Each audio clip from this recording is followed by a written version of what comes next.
Hello dear students, भैया आज शुरू करते हैं सॉल्यूशन।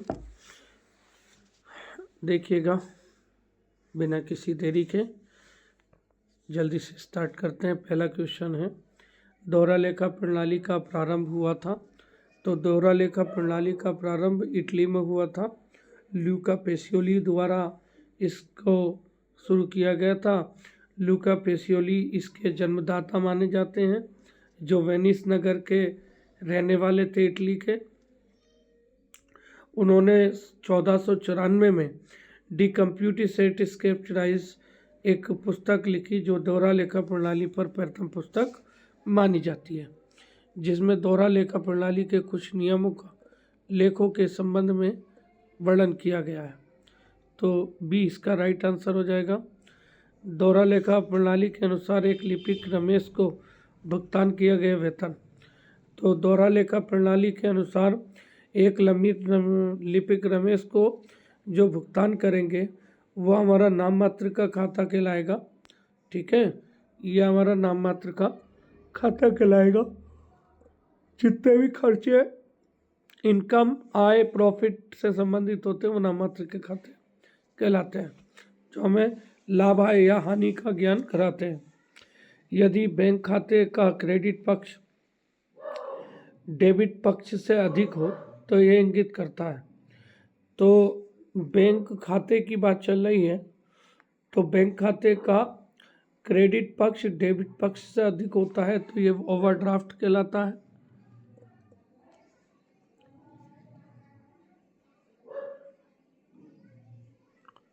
ठीक,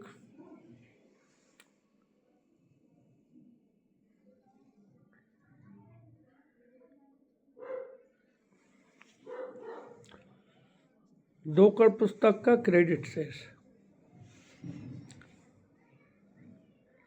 10,000 है, जमा कराए गए परंतु 2500 रुपये के चेक नहीं हुए।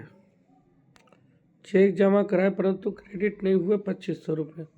चेक निर्गमित किया लेकिन भुगतान नहीं हुआ 3500 रुपये। पासबुक का शेष होगा।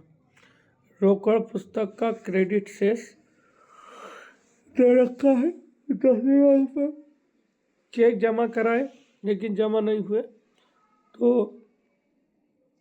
ये आपका 2500 प्लस हो जाएगा। 10,000 में तो 12,500 हो जाएगा।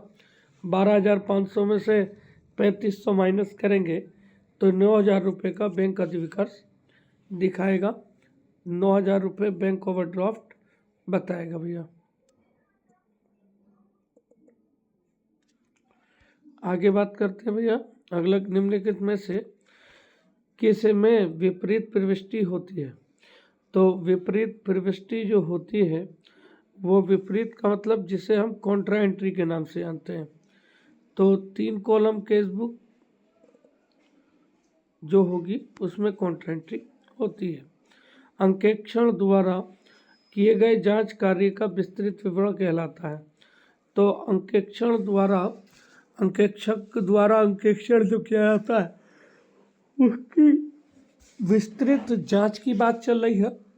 ठीक है, तो जो जांच करता है तो उसके जांच को हम प्रतिवेदन कहते हैं। जो प्रतिवेदन होता है। आगे बात करते हैं, अशोक लिमिटेड ने एक मशीन टाटा एंड सन से 1,50,000 रुपये में खरीदी। तो भैया ये क्या है, ये एक लेन देन तो है। क्या है भैया, लेन देन तो है, लेकिन उसके साथ साथ एक चीज़ और है। इसमें कभी कभी ये भी पूछ लिया जाता है कि किस तरीके का खर्च है, पूंजीगत खर्च है, आयगत खर्च है। ठीक है, तो ये एक लेन देन है जो पूंजीगत व्यय माना जाएगा। ठीक है, आगे देखिएगा, विशेष अंकेक्षण के लिए सरकार आदेश दे सकती है। तो विशेष अंकेक्षण के लिए कंपनी अधिनियम 1956 की धारा 233A के अंतर्गत सरकार विशेष अंकेक्षण के लिए आदेश दे सकती है भैया, क्योंकि ये जितनी भी धाराएं दे रखी हैं ये सब कंपनी एक्ट 1956 की दे रखी हैं, इसलिए कंपनी एक्ट 1956 की धारा 233 ए के अनुसार। ठीक है, कोई डाउट नहीं। आगे,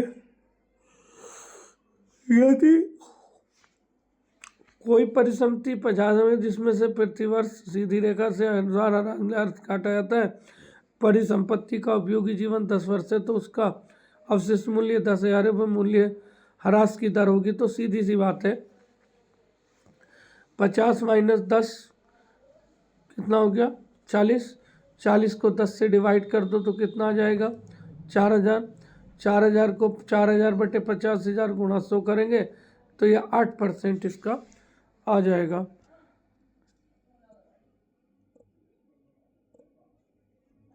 अगला पॉइंट देखिएगा, एक मशीन की लागत 70,000 रुपये, इसकी जीवन अवधि 10 वर्ष है, इसका बाद इसका संभावित वसूली मूल्य 5,000 रुपये। शिखर सीधी रेखा पद्धति पर आधारित प्रथम 4 वर्षों का ह्रास होगा। तो प्रथम 4 वर्षों की बात चल रही है, तो 7 में से 5 घटा दो, कितने बचे 65,000। 65 को 10 से डिवाइड कर दो, 6,500 हो गया। हर साल 6,500 होगा, तो 4 साल में कितना होगा 6,500 की 4 से मल्टीप्लाई कर दो, सीधी सी बात है। ठीक है, तो ये 6,500 की जब 10 से मल्टीप्लाई करेंगे 4 से करेंगे तो 26,000 आंसर आ जाएगा। आगे देखिए, जीएसटी के अंतर्गत बीजक में कितने प्रकार का कर लगाया जा सकता है। तो 3 प्रकार के कर होते हैं भैया। एक होता है केंद्रीय कर, जिसे CGST central goods and service tax कहते हैं। राज्य जीएसटी या संघीय जीएसटी बोलते हैं इसको, SGST या UTGST। अगर संघीय सरकार है तो UTGST लगेगा, अदरवाइज SGST लगता है। एक होता है IGST, अगर ट्रांजैक्शन एक स्टेट से दूसरे स्टेट में होती है तो IGST लगता है, और अगर with in the same state होता है तो IGST और SGST दोनों लगता है, और अगर एक केंद्र शासित प्रदेश हो तो UTGST लगता है भैया वहाँ पर। ठीक है, तो इस कंडीशन में 11 का भी आंसर हो जाएगा आपका।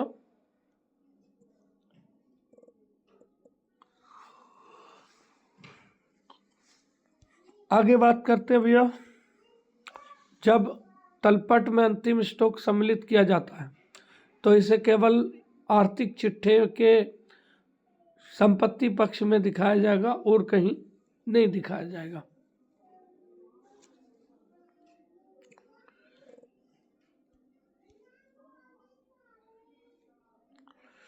आगे देखिएगा, निम्नलिखित में से किस प्रकार की त्रुटियों को तलपट से ज्ञात नहीं किया जा सकता। तो तलपट से जो ज्ञात नहीं की जा सकती वो खती उतनी में छूट जाने वाली त्रुटियां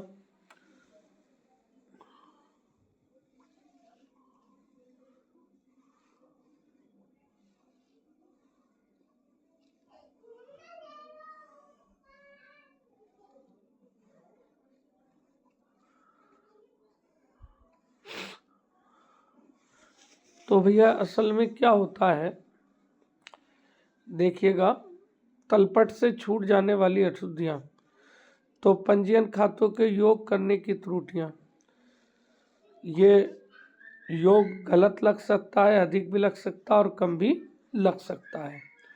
योग की जाने आगे ले जाना यह भी हमारी त्रुटि हो सकती है।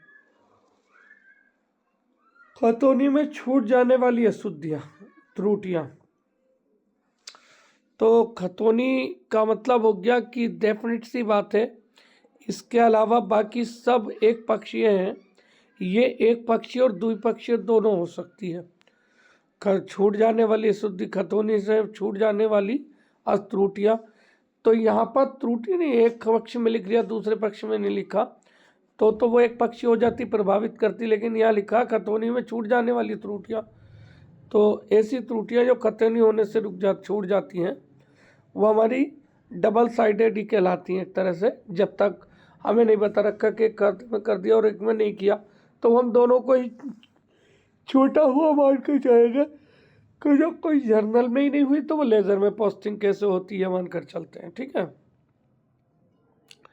आगे देखिए, एक फर्नीचर का अभिलिखित मूल्य 4,50,000 रुपये हर 10% की दर से करें, फर्नीचर की लागत क्या होगी? तो ये 10% हरासित करने के बाद की बात कर रहे हैं। इसकी मूल लागत कितनी होगी? तो 4,50,000 गुणा 100/90 करके निकाल दो। ठीक है, हाँ 100/90 करके निकाल देंगे तो 5 लाख इसका राइट आंसर आ जाएगा।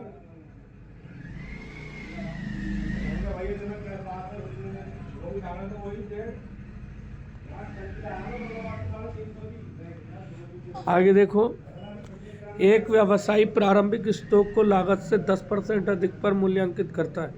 यदि प्रारंभिक स्टॉक के मूल्य 27,500 तो उसकी लागत कितनी होगी? तो 100/90 निकाल लो। 100/90 करके निकालो 10%। अच्छा 10 बेटा, अधिक पर करता है, अधिक का मतलब हो गया 110, तो 27,500 गुणा 100/110 करके निकाल देंगे तो ये 25,000 आएगा।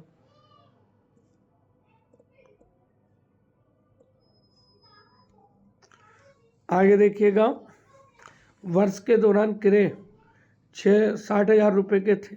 माल के स्टॉक शेष वर्ष के प्रारंभ व अंत में क्रमशः 12,000 रुपये 9,000 रुपये तक के 9,000 तथा सकल लाभ विक्रय का 1/5 था। सकल लाभ की राशि होगी, तो यहाँ पर वो चीज़ है, जब सकल लाभ निकालना हो तो क्या करेंगे? सबसे पहले बिके हुए माल की लागत निकाल लें। बिके हुए माल की लागत प्रारंभिक stock plus purchase plus direct expenses minus closing stock वाला फार्मूला अप्लाई करेंगे तो 12,000 प्लस 60,000 माइनस 9,000 बराबर 63,000।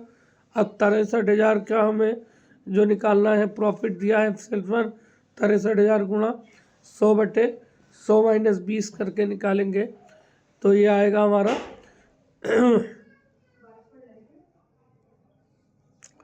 ये विक्रय मूल्य निकाल लेंगे तो विक्रय मूल्य निकल आएगा हमारा 78,750।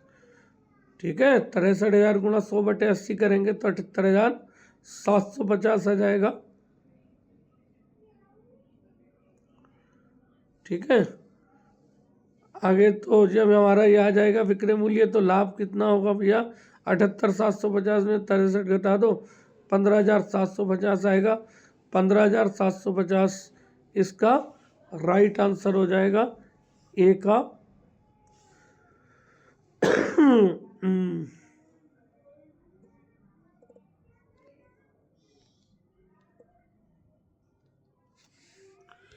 आगे देखेंगे भैया, मैनेजर को कमीशन, उसके कमीशन देने के बाद जो कमीशन आता है उस पर 10% देना, तो 77,000 गुणा 10/110 कर देंगे तो ये 7,000 रुपये। 17 का ए सही हो जाएगा।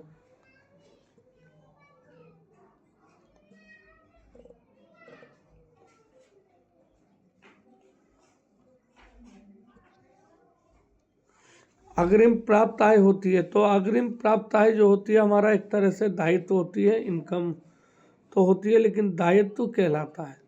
जो हमने कमाया नहीं लेकिन हमें प्राप्त हो गया वो एक्रूड कहलाता है। ठीक है भैया, आगे देखिएगा, तलपट के ऊपर, तलपट के डेबिट पक्ष में दर्शाई जाने वाली मद कौन सी है? तो तलपट के डेबिट पक्ष में जो है कौन सी सेल्स रिटर्न तलपट के डेबिट में आती है, जबकि परचेज रिटर्न क्रेडिट में जाती है भैया। आगे देखेंगे, ये कह रहा है परेश को 5,000 रुपये किराया चुकाया खतौनी होगी। तो परेश को 5,000 रुपये का जब हम माल चुकाएंगे, माल दे, रकम दे, कुछ भी दें, तो जिसे देते हैं वो डेबिट हो जाता है। ठीक है, तो वो डेबिट हो जाएगा। और परचेज अकाउंट, वो सॉरी, यहाँ दे रखा है कि रमेश को 5,000 रुपये चुकाए खतौनी होगी, तो आपने 5,000 रुपये चुकाए हैं, तो 5,000 रुपये चुकाने का मतलब है किराया चुकाया आपने एक तरह से, ठीक है। तो जब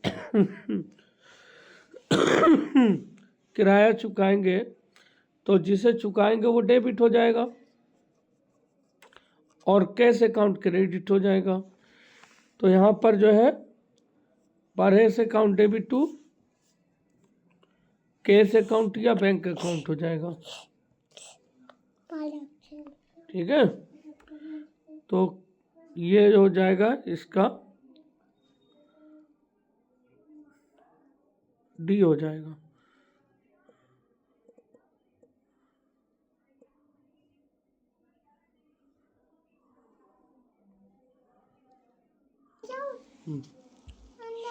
अगला क्वेश्चन देखेंगे भैया, आंतरिक अंकेक्षक को हटाया जा सकता है। तो आंतरिक अंकेक्षक की जो नियुक्ति होती है वो प्रबंधकों के द्वारा की जाती है, और तो उसे हटाने का भी जो कानूनी कार्रवाई कर सकते हैं प्रबंधक ही कर सकते हैं भैया, ठीक है। आगे देखिएगा, एक कंपनी के प्रथम अंकेक्षक को किसके द्वारा हटाया जा सकता है। तो कंपनी का जो प्रथम अंकेक्षक होता है वो अंशधारियों की साधारण सभा में हटाया जा सकता है। प्रथम अंकेक्षक की नियुक्ति बोर्ड ऑफ डायरेक्टर द्वारा होती है। अगर बोर्ड ऑफ डायरेक्टर फेल हो जाता है तो अंशधारियों को जिम्मेदारी होती है, और अगर फिर भी फेल हो जाते हैं तो केंद्र सरकार की जिम्मेदारी होती है। नहीं, हाँ, कई बार बता चुका हूँ, ठीक, ओके। अगला देखिए, विभाग ने लागत 25% पर माल का अंतरण भी विभाग को किया। इसमें से 10,000 का स्टॉक भी विभाग में बचा हुआ है। अब स्टॉक की राशि, स्टॉक संचय की राशि होगी। तो यहाँ स्टॉक संचय की बात पूछी गई है, तो 10,000 गुणा 25/125 करके निकालेंगे तो ये 2,000 रुपये आ जाएगा भैया। 2,000 रुपये स्टॉक संचय के नाम से बन जाएगा भैया, ठीक है। अगला क्वेश्चन देखते हैं, किराया क्रय पद्धति में माल जब्त करने से हानि होने पर क्रेता किस खाते को क्रेडिट करता है। तो जब माल वापस ले लेता है विक्रेता, तो माल को वापस लेने पर संपत्ति खाते को बंद कर देता है क्रेता। तो जो भी प्रॉफिट और लॉस होता है वो संपत्ति खाते में ही जाता है, ठीक है। तो लॉस होने पर जो होता है, क्या होता है भैया, संपत्ति खाता क्रेडिट किया जाता है और जो लॉस होता है उसे डेबिट कर दिया जाता है, ठीक। आगे देखिएगा, अगला क्वेश्चन क्या है भैया, गैर कृषि आय में सम्मिलित है। गैर कृषि आय का मतलब मैंने बताया था कि ऐसी आय जो प्रॉपरली कृषि की आय नहीं है उन्हें गैर कृषि आय कहते हैं। अगर देखा जाए तो ये सब की सब कृषि आय है, बाकी सब एक कृषि आय है।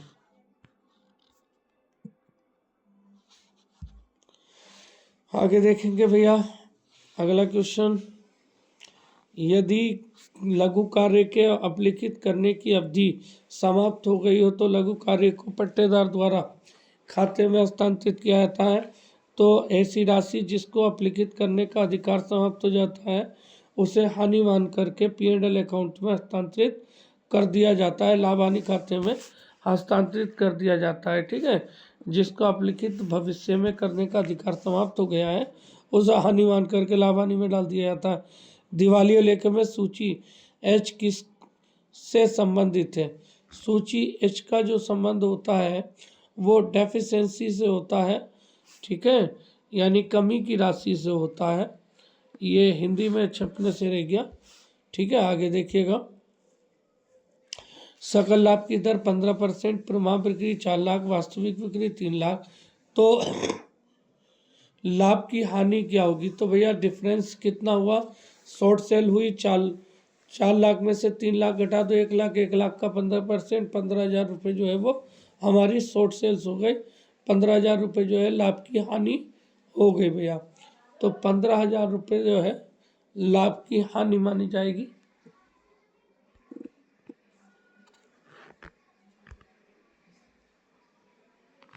आगे देखिएगा, अगला क्वेश्चन है समता अंशों के निर्गमन पर प्राप्त प्रीमियम। तो समता अंशों का जो निर्गमन होता है वो पूंजी प्राप्ति के लिए होता है, और पूंजी प्राप्ति जो है हमारी पूंजीगत आय कहलाती है।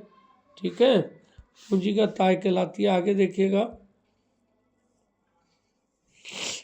आगे कह रहा है निम्नलिखित में से कौन सा पूंजीगत व्यय है। पूंजीगत किसी स्थायी संपत्ति को प्राप्त करने के लिए या उसमें वृद्धि करने के लिए किए जाते हैं तो वो पूंजीगत व्यय कहलाते हैं। व्यापार प्रसार हेतु क्रय किए गए पुराने भवन की मरम्मत और पुताई, तो आपने तो अभी क्रय किया है तो आपका तो ये फर्स्ट हैंड हो गया ना, ये आपका फर्स्ट हैंड हो गया, दोबारा आपने दोबारा खरीदा है तो ये पूंजीगत व्यय हो गया। आगे देखिएगा, व्यापार खाते में दर्शाई जाने वाली, व्यापार खाते में दर्शाई जाने वाला खाता वह खाता है। तो व्यापार खाते में जो दर्शाया जाता है उनमें से एक खाता है जिसे किस नाम से जाना जाता है भैया, आवक भाड़ी गाड़ा। ठीक है, आवक भावक खाता, भाड़ा खाता होता है। ठीक है, आगे देखिएगा, अगला क्वेश्चन है विक्रय वापसी में लेखा किया जाता है। तो विक्रय वापसी की बात चल रही है, तो विक्रय वापसी में उधार विक्रय वापसी का लेखा होता है। ठीक है, जो उधार विक्रय होता है उसका लेखा होता है उधार विक्रय वापसी का। ठीक है, तो उधार विक्रय वापसी का लेखा होता है उधार विक्रय का लेखा होता है। ओके, हाँ, उधार विक्रय वापसी, विक्रय बही में लेखा किया जाता है। तो ये यहाँ कोई और ऑप्शन है ही नहीं। ठीक है, विक्रय वही में लेखा किया जाता है विक्रय वापसी, उधार बिक्री की वापसी का।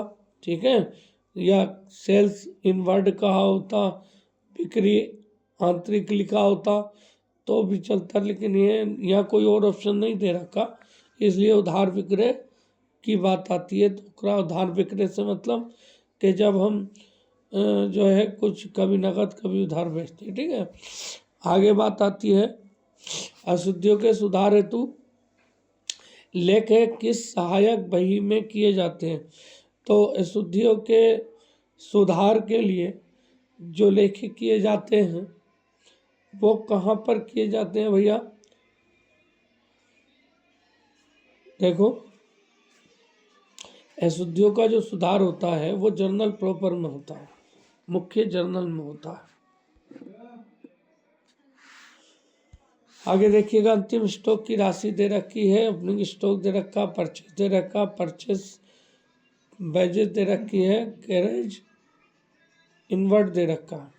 तो यह सीधी सी बात है कि अकाउंट बना के निकाल लो या वैसे निकाल लो।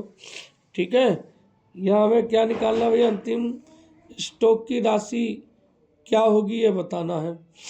तो देखिए सेल्स में तो सिर्फ बाई में तो 6 लाख रुपए आएंगे, और बाकी जो है ये 2 में आने वाली चीज़ें हैं, ये 5,50,000, 5,60,000, 5,60,000, 5,67,000।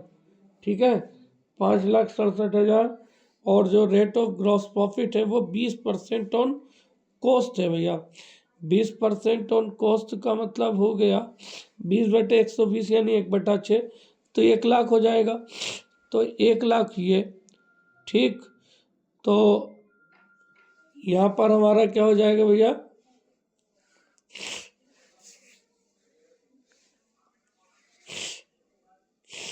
आहा,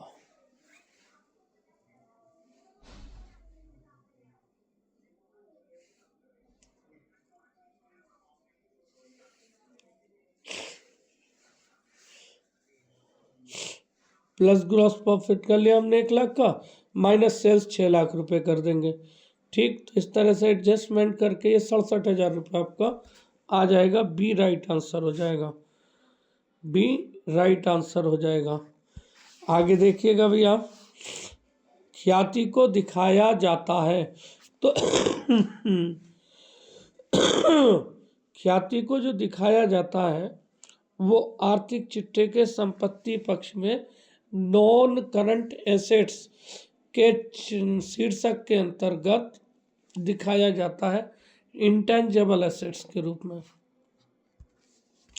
आगे देखिएगा, चालू दायित्व में निम्नलिखित, चालू दायित्व में सम्मिलित नहीं होता है, तो चालू दायित्व में जो सम्मिलित नहीं होता है वो अयाचित लाभांश नहीं होता, वो सॉरी पूर्वदत्त बीमा नहीं होता, क्योंकि पूर्वदत्त बीमा जो है वो आपकी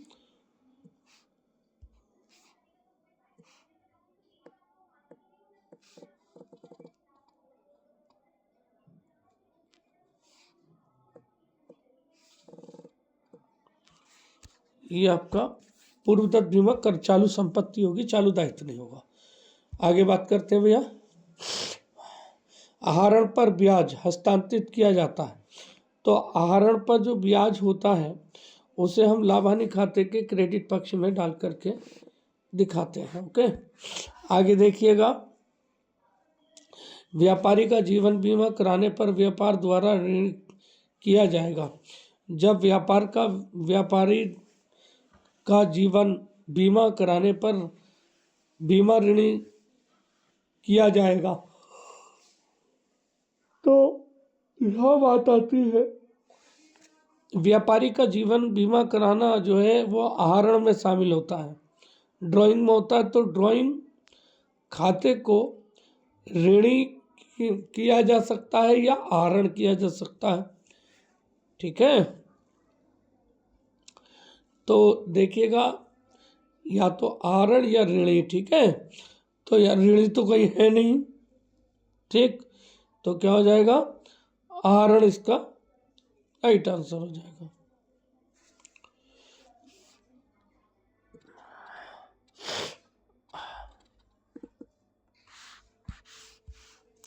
आगे देखिए, ऋण भाग फर्स्ट में शामिल लोगों के अलावा आरक्षित निधि जमा, अग्रिम, सस्पेंस, प्रेषण और नकद शेष से संबंधित लेन देन दर्ज किए जाएंगे। मतलब कौन से वाले कह रहा भैया, ये कि जो ऋण है, ऋण से मतलब होता है लॉन्ग टर्म लाइबिलिटीज। जब भी ऋण खाली लिखा जाए तो ऋण का मतलब हो गया लॉन्ग टर्म लाइबिलिटीज। तो लॉन्ग टर्म लाइबिलिटीज को छोड़ करके बाकी सबका पेमेंट किया गया था। ठीक है, तो ये क्या हो जाएगा भैया, 39 का सी।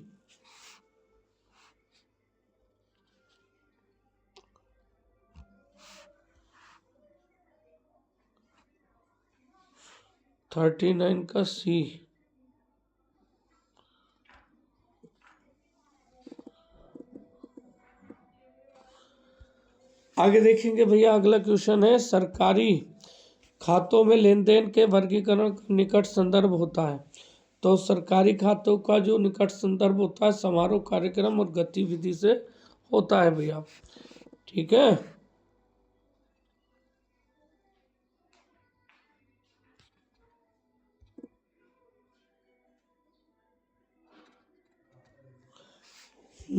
आगे बात करते हैं भैया,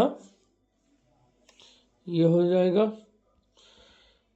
अगला क्वेश्चन देखिए, सरकारी खातों का वर्गीकरण शामिल है।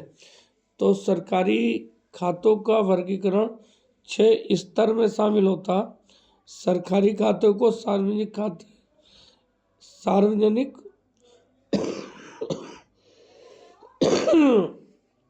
इकाई खाते के रूप में भी जाना जाता है। ठीक है, तो ये जो हो जाएगा, क्या हो जाएगा भैया, 40 का ए,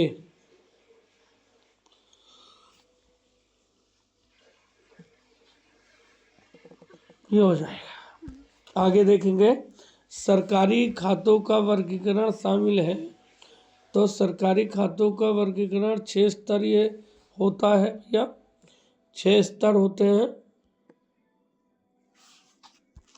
आगे देखिएगा, केंद्र सरकार केंद्रीय मंत्रालयों विभागों के विनियोगों खातों पर हस्ताक्षर कौन करता है।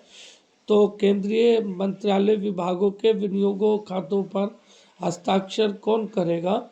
तो ये बात आती है, तो ये केंद्रीय मंत्रालय विभागों के विनियोग खातों पर हस्ताक्षर CAA करता है। ठीक है, तो इसका जो आंसर हो जाएगा 43 का A हो जाएगा।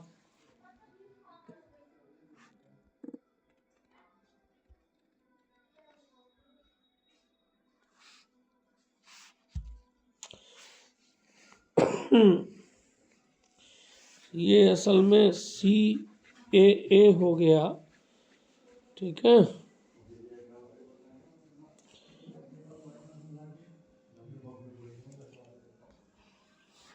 CAA।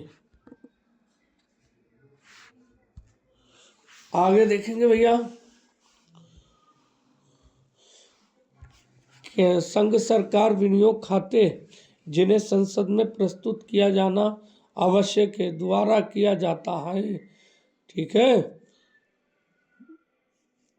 तो संघ सरकार के विनियोग खाते जो हैं जिन्हें पूर्व संसद में प्रस्तुत किया जाता है आवश्यक है द्वारा तैयार किए जाते हैं। तो किसके द्वारा तैयार किए जाएंगे भैया। तो ये जो है हो जाएगा आपका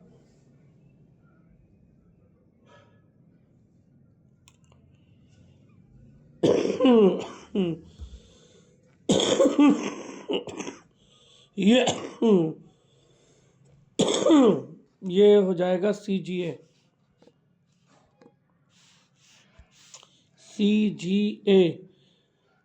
ठीक है, आगे बात करते हैं भैया। ये कह रहे हैं कि संघ के प्रयोजन के लिए संबंधित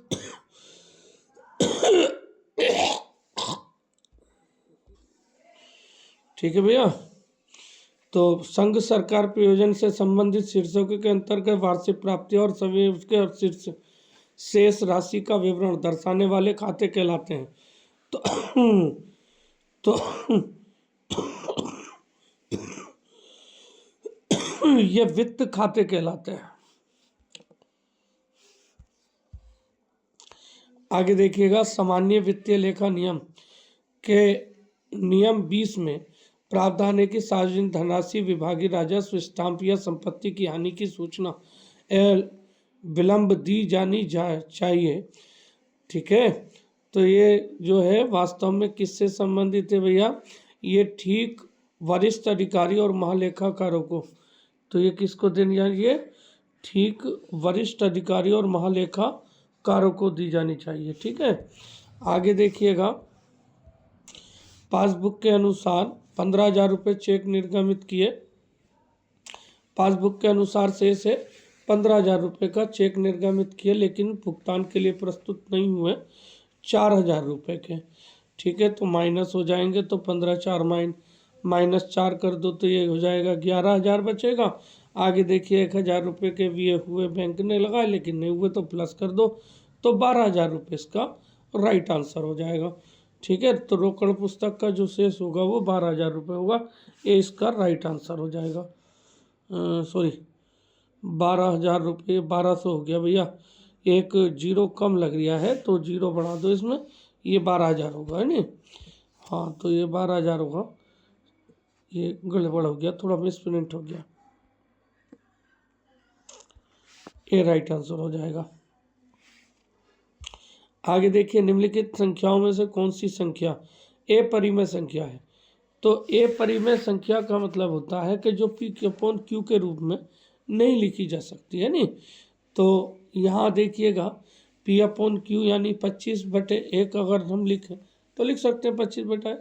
ठीक, और इसका 25 का अंडर रूट हटाएंगे 5 आ जाएगा, यानी 5 इसकी पूर्ण संख्या बन जाएगी। 16 अंडर रूट 16 का मतलब हो गया 4। ठीक है, अंडर रूट 36/49 का मतलब हो गया 6/7। ठीक। लेकिन √3 का जो मान आएगा वो पॉइंटों में आएगा। √3 जो है वो एक पूर्ण संख्या नहीं है, क्योंकि इसका जो मान आता है वो 1.732 करके कुछ आएगा, इसलिए पूर्ण संख्या नहीं है।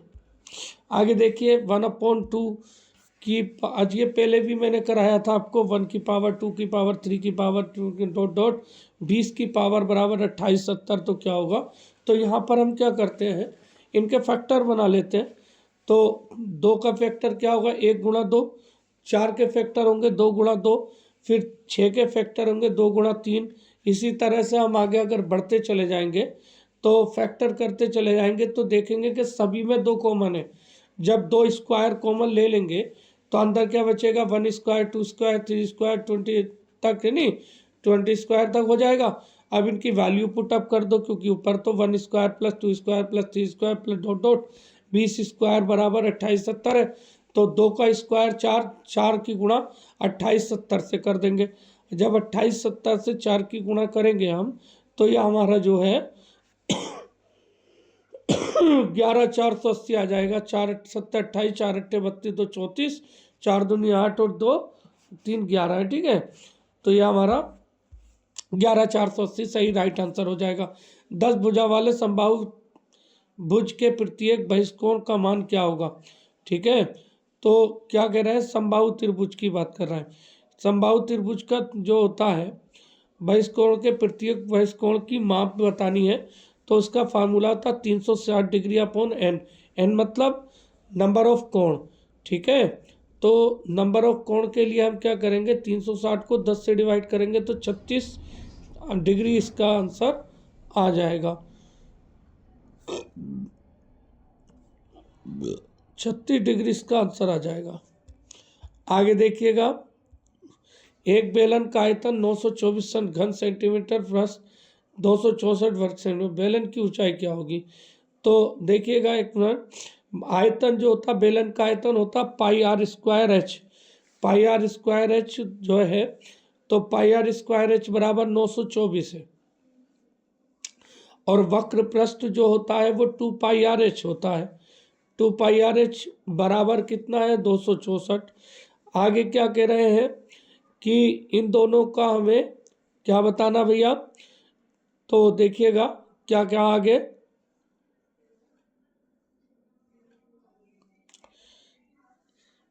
तो बेलन की ऊंचाई होगी, बेलन की ऊंचाई बतानी है हमें। बेलन का आयतन इतना है और वक्र पृष्ठ 266 सेंटीमीटर है, तो हमें बेलन की ऊंचाई बतानी है।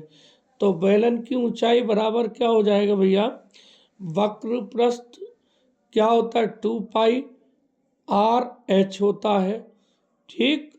और आयतन जो होता है πr² होता है, πr²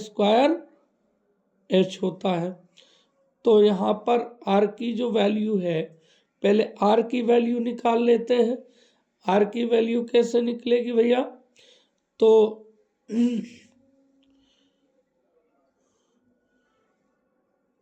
2πrh πr² से डिवाइड कर दे, ठीक है। तो ये r/2 बराबर 7/2 आ जाएगा। r बराबर निकालेंगे तो 7 आ जाएगा। 2πrh बराबर 264, तो 2πrh r की वैल्यू रख देंगे 7, तो ये हो जाएगा 2 गुणा 22/7 गुणा 7 गुणा h बराबर 264। तो ये आएगा h बराबर 264/2 गुणा 22, क्योंकि 7 से 7 कट जाएगा, तो 6 सेंटीमीटर का राइट आंसर हो जाएगा आपका, 6 सेंटीमीटर, ठीक है भैया। आगे देखिएगा, एक घन तथा उसी के अंदर बने एक गोले के आयतनों का अनुपात यदि गोला घन की सभी भुजाओं को छूता है होगा।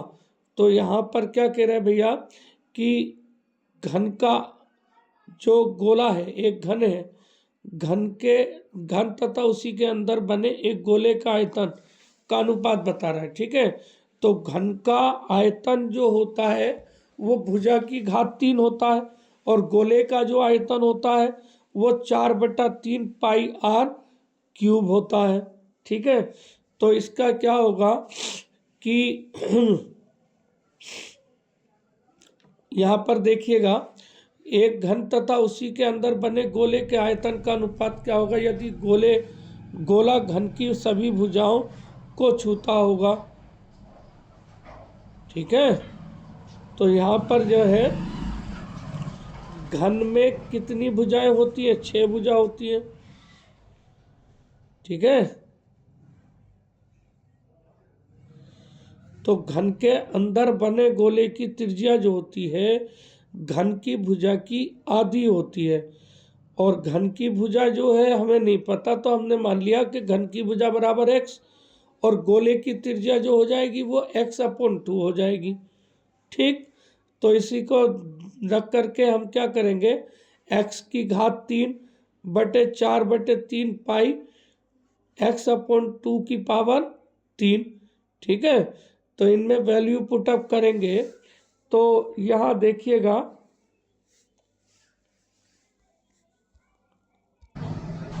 तो भैया इसे हम वैल्यू पुटअप करेंगे तो x⁴ बटे 4/3 पाई गुणा x/2 ब्रैकेट क्लोज की पावर 3। ठीक है भैया, तो जब हम इसे सिंप्लीफाई करेंगे तो ये क्या हो जाएगा, ये जो हो जाएगा जिससे सिंप्लीफाई करने पर 6/x आ जाएगा। कितना आ जाएगा? 6/x। 6/पाई मतलब, तो ये 6/पाई का मतलब हो गया,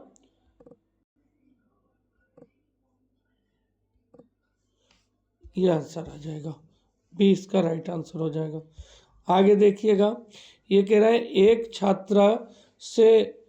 एक छात्र से दी हुई संख्या को 7/19 को गुणा करने को कहा गया, तो उसने 7/19 से गुणा करने के बजाय क्या कर दिया, इसकी बजाय उसने 7/19 से भाग दे दिया। मतलब किसी संख्या को, हमें नहीं पता किसकी बात चल रही, लेकिन ये कहा गया कि 7/19 से गुणा कर दो, तो हमें नहीं पता क्या करना था, क्या हुआ।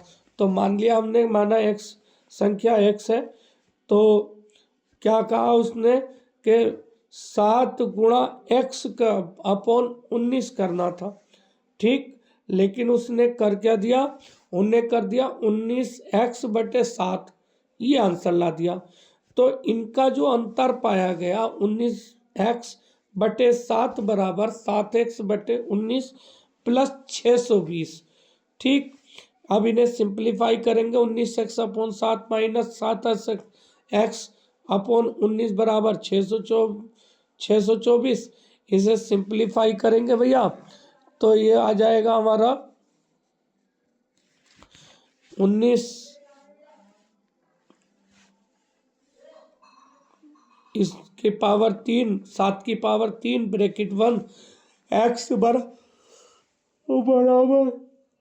624 गुणा 19 गुणा 7।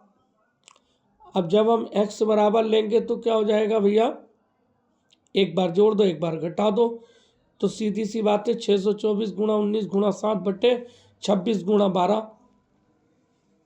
ठीक, तो ये 266 आपका राइट आंसर हो जाएगा।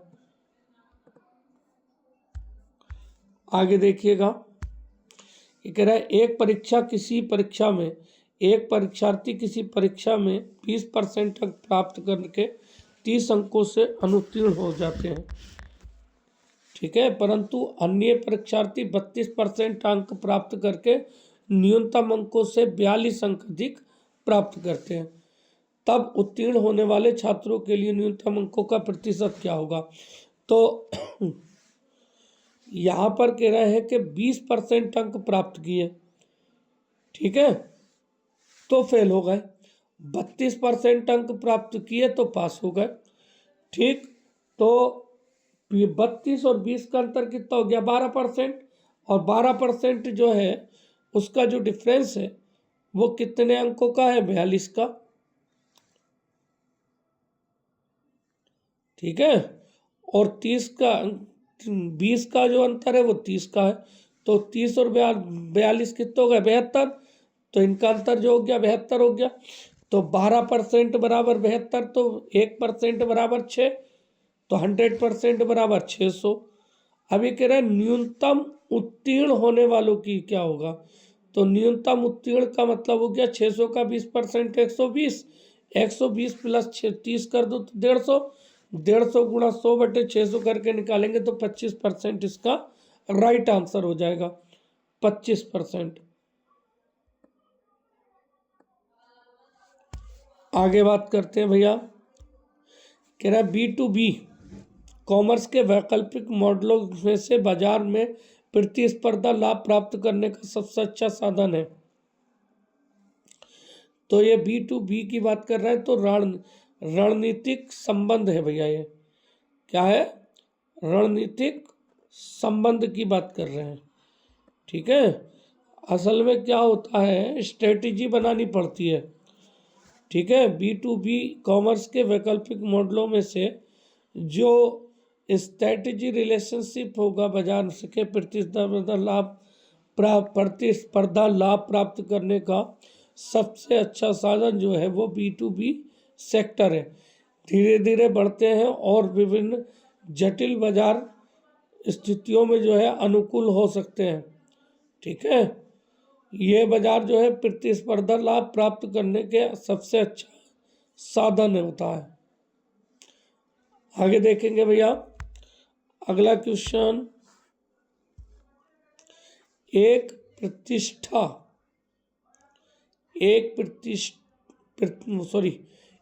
प्रबंधित प्रक्रिया के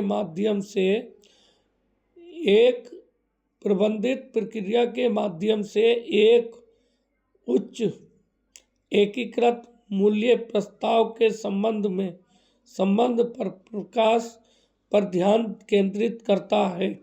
तो एक प्रतिबिंब प्रक्रिया के माध्यम से एक उच्च एकीकृत मूल्य प्रस्ताव के उत्पादन पर ध्यान केंद्रित करता है।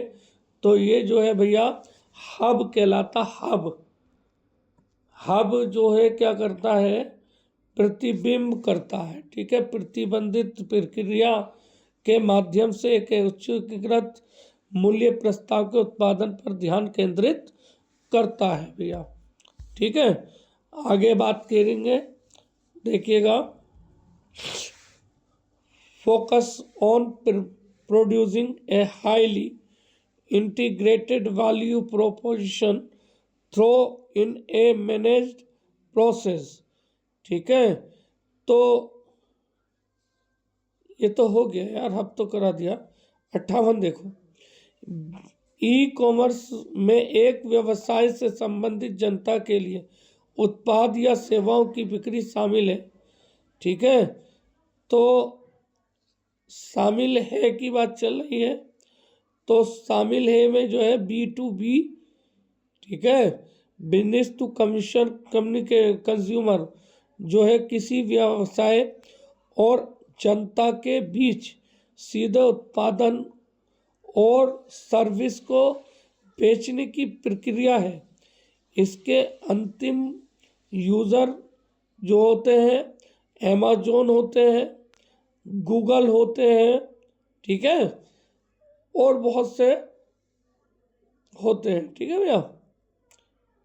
तो यहाँ पर जो हो जाएगा आपका क्या हो जाएगा भैया,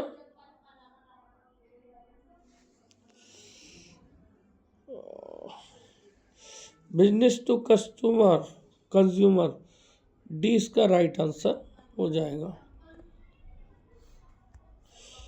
आगे देखिएगा, निम्नलिखित में से कौन सा B2C लेन देन के लिए उपयुक्त नहीं है। तो भैया B2C के लिए उपयुक्त वाली जो कंडीशन है वो तो कपड़ा भी है, फूल भी है, एयरलाइंस भी है, सभी है, इनमें से कोई नहीं हो जाएगा।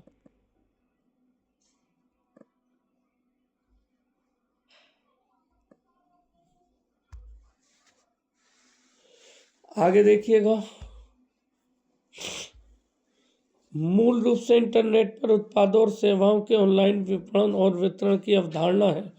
तो मूल रूप से जो है वो B2B, ठीक है, B2B।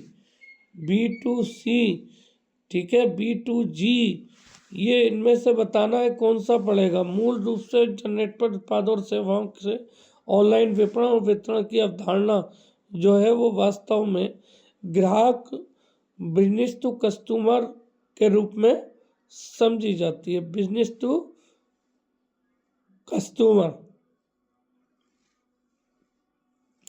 ठीक है, 60 का C हो जाएगा।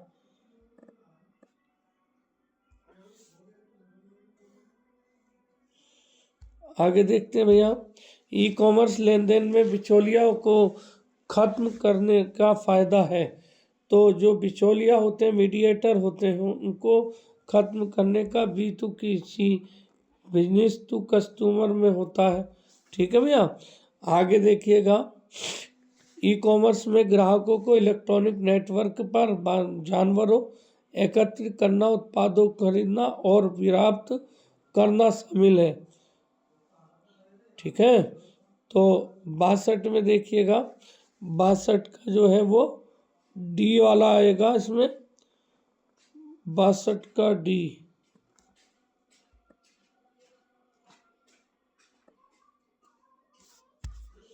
आगे देखेंगे, ई कॉमर्स में किसी तीसरे पक्षकार के माध्यम से ग्राहकों के बीच लेन देन की इलेक्ट्रॉनिक सुविधा शामिल होती है। तो ये जो हो जाएगा आपका, ये C2C हो जाएगा, कंज्यूमर टू कंज्यूमर। आगे देखिएगा, निम्नलिखित में से कौन सा B2C ई कॉमर्स का उपयोगकर्ता नहीं है। तो B2C सीमा का उपयोगकर्ता जो है भैया, वो आपका कौन सा नहीं होता भैया, ये सभी जो होते हैं निर्माता, वितरण, प्रकाशक सभी होते हैं। ठीक है, इनमें से कोई नहीं आपका आंसर हो जाएगा। आगे देखिएगा भैया, निम्नलिखित में से कौन सा C2C का एक उदाहरण है।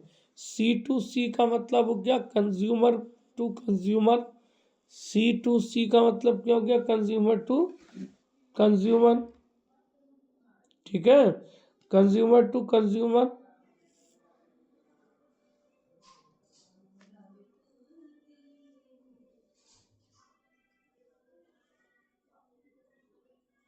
कंज्यूमर टू कंज्यूमर, तो इसमें भैया तुम्हारा कोई ऑप्शन है ही नहीं, तो D इसका राइट आंसर हो जाएगा, याद रखना है।